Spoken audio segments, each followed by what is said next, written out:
Olá, mergulhamos hoje numa questão bem intrigante que chegou pra gente, baseada lá em Mateus 5,17.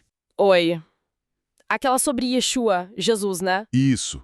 Se ele disse que não veio abolir a lei, mas sim cumprir, por que que ele não seguiu, tipo, a ordem da lei de Moisés para apedrejar a mulher pega em adultério? Parece, assim, uma contradição, né? Pois é um ponto que sempre gera bastante debate. E as fontes que a gente tem aqui, focadas nessa passagem de João 8, dão uma luz bem interessante sobre isso. Legal. A chave, olha, tá mesmo na afirmação dele em Mateus 5,17. Não pensem que vim abolir a lei ou os profetas. Não vim abolir, mas cumprir. Isso meio que prepara o terreno, sabe? Certo. Então, vamos lá para a cena em João 8. É um momento tenso, né? Os escribas, os fariseus, eles trazem a mulher Isso. Colocam ela no meio de todo mundo. e falam que a lei de Moisés manda apedrejar. E aí pressionam Yeshua querendo uma resposta. Provavelmente tentando, sei lá, pegar ele numa armadilha. Com certeza. A intenção ali parecia ser mais uma armadinha mesmo do que um zelo genuíno pela lei, né? Aham. Se ele dissesse para não apedrejar, pronto. Acusavam ele de desrespeitar Moisés. Mas se ele mandasse apedrejar, podia dar problema com os romanos e ele ia parecer, talvez, cruel. E entendi a cilada. E a resposta dele é, nossa, genial e bem inesperada. Aquele que dentre vós estiver sem pecado, seja o primeiro ali a tirar pedra. Exato. À primeira vista parece que ele está só, tipo, ignorando a lei e apontando o dedo para a hipocrisia deles, né? Mas as fontes indicam que tem mais coisa aí. Sim, vai bem além da hipocrisia. Essa resposta, na verdade, ela invoca a própria lei, só que de um jeito mais completo do que os acusadores estavam fazendo. Como assim? Eles citavam a punição, tá certo, mas convenientemente esqueciam os requisitos do processo que a Torá exigia. Deuteronômio 17, por exemplo, é bem claro. Para condenar alguém, precisava do testemunho de 2 ou 3 testemunhas, oculares e idôneas. Então não era só chegar acusando. Precisava de um processo justo segundo a própria lei que eles citaram. Precisamente. E tem mais. A mesma passagem de Deuteronômio diz que as testemunhas é que deviam ser as primeiras a executar a sentença.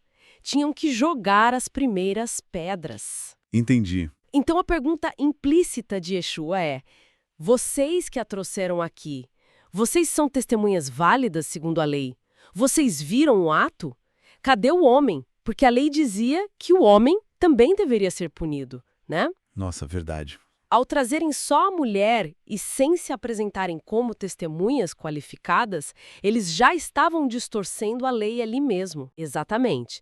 Queriam a parte da punição, mas ignoravam a parte da justiça, do processo correto.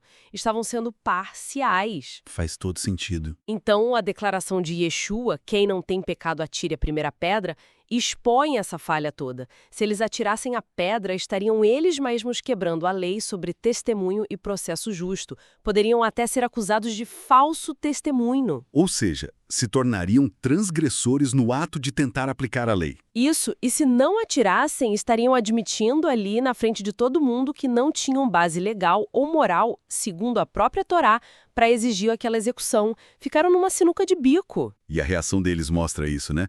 Saíram um por um, começando pelos mais velhos. Perceberam que caíram na própria armadilha. Exato. E aí tem outra camada que as fontes destacam, que é bem interessante. Qual? O próprio Yeshua. Ele era o único ali que, naquele contexto, poderia se dizer sem pecado, mas ele também não atira a pedra. Por quê? Porque ele também estava sujeito à lei que ele veio cumprir, e ele não era uma testemunha ocular do ato. Uau, faz total sentido. Então, ao não condenar ela à morte ali, ele não estava revogando a lei. Pelo contrário, ele estava aplicando a lei na sua totalidade. Isso mesmo. Incluindo as regras do processo, a falta de testemunhas válidas e até a própria condição dele de não testemunha. Correto. E é aí que a gente vê o cumprimento num nível mais profundo. Ele não ignora a gravidade do pecado de forma alguma. Não, ele fala para ela ir e não pecar mais. E exato, ele diz: ninguém a condenou, nem eu também a condeno. Vá e não peques mais. Ele mantém o padrão de justiça da lei. O pecado é errado, precisa parar, mas faz isso dentro de um quadro de misericórdia, de restauração, não só de punição. Posto final da lei.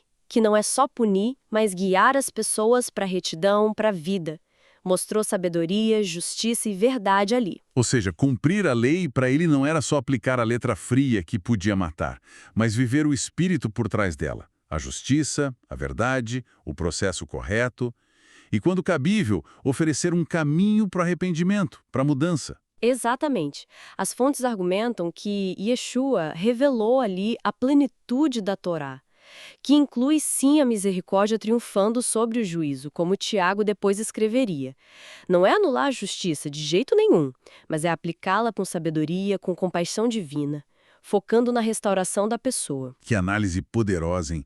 Muda bastante a forma de ver essa passagem.